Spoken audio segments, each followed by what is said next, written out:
This is the funny circular thing that we're ready to say to you finally. We want you to not care about the manifestation so you can get better manifestations. Isn't that screwy? Yeah. That's sort of where everyone is. So, okay, I get it, Abraham. I have to ignore these manifestations, trusting that I put all kinds of good stuff in my vortex that I can't get to as long as I'm looking at these manifestations. But if I can get into the vortex, then the vortex will affect the manifestations. So what are we saying? What we're saying is you're supposed to have really good manifestations. We're saying it's perfectly brilliant and wonderful to look at everything that is pleasing you and use it as your basis of vibration. We're not trying to separate you from your reality, from your manifested reality. We're trying to help you create a pleasing manifested reality. So what are we really saying? Just don't look at the stuff that doesn't feel good. When you look into what is, and you're looking at the birds, and you're looking at the ocean, and you're looking at the beautiful sky, and you're looking at the magnificent world you are living in, and you're looking at the beautiful people, and looking at the beautiful children, and listening to the comedy and the music and all of the wonderful things that surround you, you're looking at manifestations, and you're utilizing manifestations to align you with the vortex. In other words, this is the thing that we really want you to hear. We're not off in Never Never Land. We're not sitting on the clouds with our feet dangling over the edge. We're not some nebulous mist. We are involved in every intricate detail of your delicious manifestations. That's why they feel so good to you. We're right there listening to your beautiful melodies, listening to the rapture in your heart. We're right there with you in your orgasms. We're right there with you in your taste buds when you're eating all of that delicious food. We're right there with you, right there with you, right there with you. We're not trying to get you to be other than this manifested genius out here on the leading edge that you are.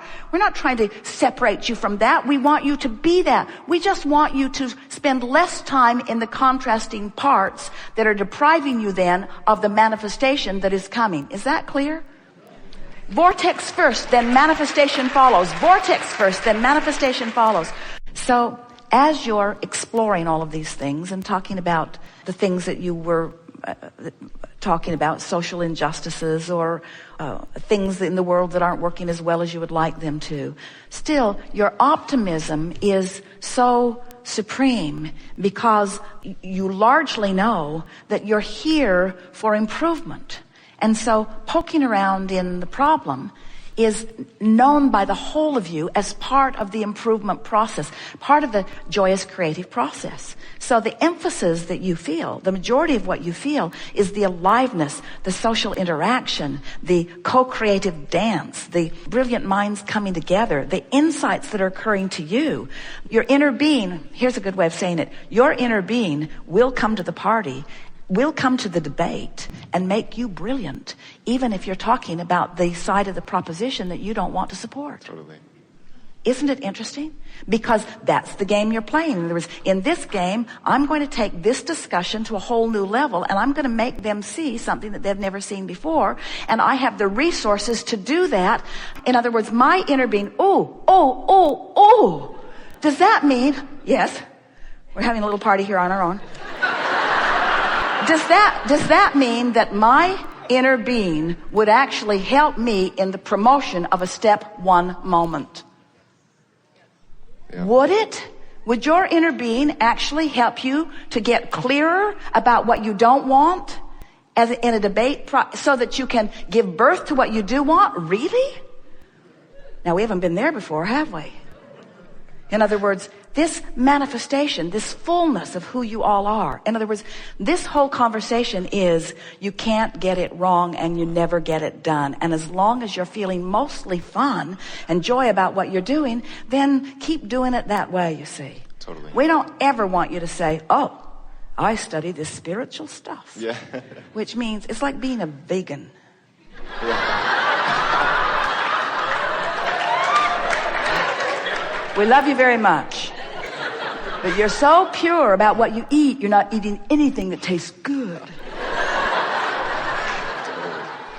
And we don't want you to be such a purist in your thoughts that you're isolating yourself off into this corner where I'm a spiritual person, and so I should not be having that thought. And we say, a lot of those thoughts lead to other thoughts and other thoughts. It's like saying I'm an artist and I will deprive myself of most of the mediums that are available to me because I disapprove of them in this way and this way and this way and this way. And we say, then you're going to miss out on a lot of the delicious, magnificent things that you will be creating if you deprive yourself of the resources of creation.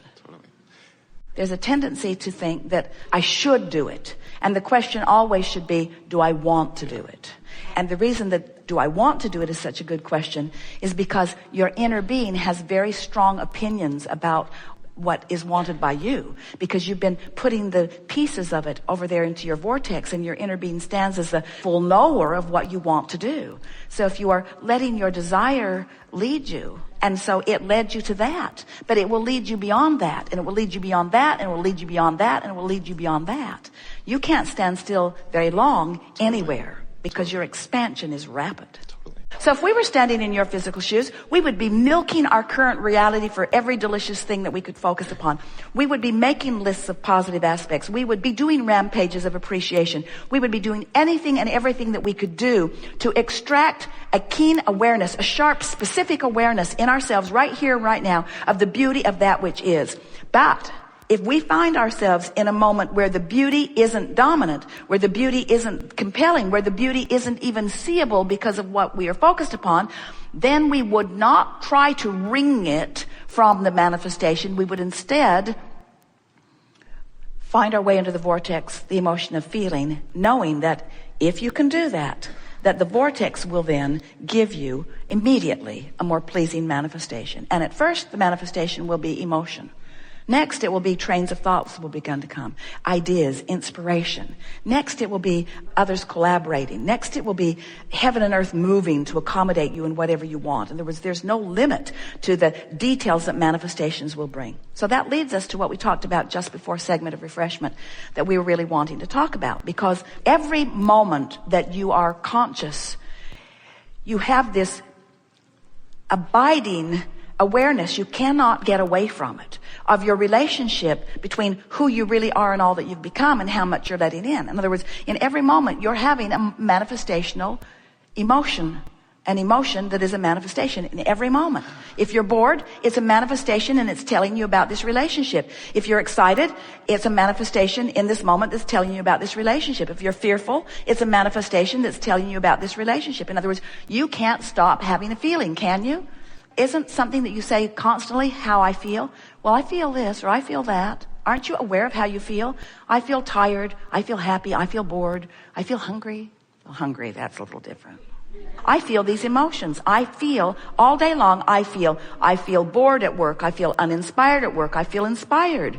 I feel happy. I feel happy in talking to you. I feel unhappy in talking to you. I feel frustrated in this conversation. I feel exhilarated in this conversation. I feel. You do. You're feeling. You're having those feeling manifestations all day, every day. All day, every moment that you are conscious, you're having this awareness of this relationship, this vibrational relationship. So when you get it, that this manifestation is happening constantly and that you have much more leeway and latitude in how you feel than just observing what is, now you've got it. Now you're free. That's one of the things that many who have been practicing this deliberate creative process that we are teaching, you're hard on yourselves when things are not in every red hot minute pleasing you in just the way you want them to be. And yet it's the opposite of what we've been trying to extract from you in all this conversation. We want it to be all right with you to have a step one experience. The creative process, the joyous expansion process, the eternally becoming who we are process is step one, ask. And you cannot ask without variety. You cannot ask without contrast. Well, we've got to give it to you. You are in a more dicey position because we're asking you to explore the contrast so that you know what you don't want, so that you know what you do want. And then we're saying, as soon as you know what you do want, give your undivided attention to that. And yet you're all living the reality, and the reality is sort of, it's intoxicating. When you can see it and hear it and smell it and taste it and touch it, it gets your attention. And we are almost at the place, and we will be very soon, maybe even in the next moment or so, where we can say this to you in the way that you've been wanting to understand it for a very long time. So we're just going to feel around in here until Esther finds the words that express this powerful blending of why I live in contrast, why I would be willing to live in contrast, and how it fits into the greater picture of all of this. So the contrast helps you to expand. But the contrast also keeps you from taking the expansion. Yeah. That's why we say it is so infuriating to you to have something going on, a relationship or something going on that causes you to want something more than you've ever wanted. But the very thing that's going on is distracting you from the vibration that you need to reap the reward that you're asking for. So it is our desire, as we are moving through the hours that we are together today, to remind you that you have control of your emotions. Now, many would say, how? And many more would say, why? Why would I want to control my emotions? And we say, because it's your in-the-moment life experience. We want to say, why would you not? Why would you not rather feel good than bad in any moment? And most of you would say, well, when you put it that way, of course we would rather feel good than bad. In fact, everything that anyone wants, no matter what it is, a material object, a pile of money, a relationship, an improved condition, everything that everyone wants is because they believe they would feel better in the having of it, no exception. So at very clear, deep levels, you understand that you want to feel good. You just don't yet know that you can always feel good. So we want to approach this emotion which is central to your moment-to-moment life. We want to approach it from a new framework today. Many times you come to these gatherings because you do want to gain control over your life experience. And if you've been listening to us for a while, you've been hearing us say, might want to give that control up. Because the control that most humans are trying to affect is control of conditions. If I could just control that condition, then when I look at it, I would have a good feeling, knee-jerk response to it. Because good conditions evoke good feelings from me, while bad conditions evoke bad feelings from me. So most humans are really going about it the hard way, the impossible way, trying to control conditions. We want you to realize that since everything that you want is because you would think you will feel better in the having of it, we want you to realize with us here today that the primary manifestation that you are looking for, moment by moment by moment, what you're really trying to create, is an emotion right now that feels good. That's why you want to go to a movie that moves you, or to a movie that thrills you, or to a sporting event that makes you feel good. That's why you want to hang out with friends that are uplifting. It's why you want to go places that are inspiring. It's why you want to go on a vacation. It's why you want that new house. It's why you want to drive that car. In other words, you want those experiences because you want to feel good, and you believe that some of those experiences, if you are able to create them and control them, will cause you to feel good. And we don't disagree with any of that. We know that there are many wonderful feeling experiences that you are seeking because you want to feel good. We just want, by the time that you are leaving this room today, to have convinced you that the primary manifestation that you are looking for, and we are using this word specifically and powerfully, we want you to accept with us that the primary manifestation that you're looking for is the manifestation of feeling good. It's the emotional manifestation. And if we can convince you of that, we know that you get it conceptually. But if we can convince you of that, and then further, if we can convince you, and we are really in the convincing mood, so come along with us.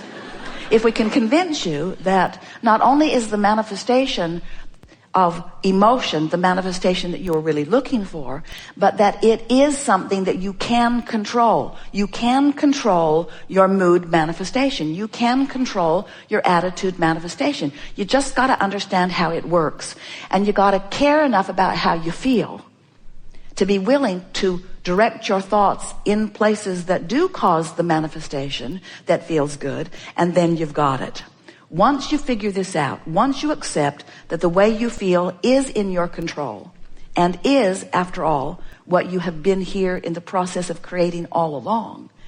Then as you begin to deliberately direct your thoughts and discover the delicious alignment that is possible at all times,